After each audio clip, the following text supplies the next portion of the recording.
Sigurado ako do'n at kinakailangan magpakatotoo na tayo. Kung ambisyoso kayo para sa 2028, nako, talaga naman.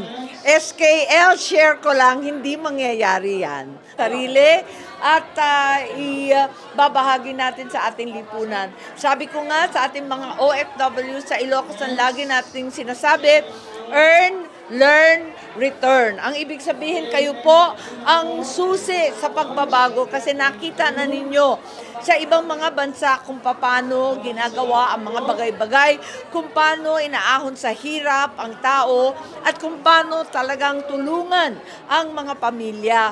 Kaya sana, kung anuman ang mga aralin na napulot ninyo ron, pag uwi ninyo, talagang dalhin ninyo para makatulong sa ating bayan.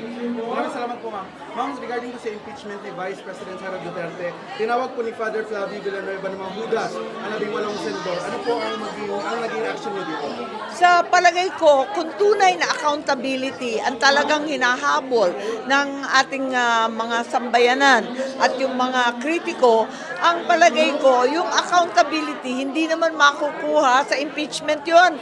Kasi ang parusa ng impeachment ay removal from office at saka yung tinatawag na disqualification, permanent disqualification.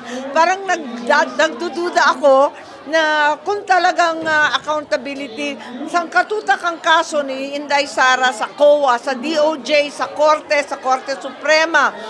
At doon ang tunay na accountability kung saan may multa, may kulong, kung ano-anong hatol. Samantalang, kung pinipilit ang impeachment, minsan napapaisip ako na sino kaya ang makikinabang dito. Baka naman yung may ambisyon para sa 2028 dahil diskwalifikasyon at pagtanggal kay VP Sara ang habol. So naniniwala po kayo, ma'am, na sa yung impeachment po laban kay Inday Sara may kinalaman sa 2020 election? Sigurado ako doon at kinakailangan magpakatotoo na tayo. Kung ambisyoso kayo para sa 2028, nako, talaga naman.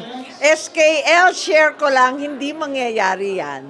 Maraming salamat, Thank you so much mabuhay. po, Miss Amy. Thank you so much.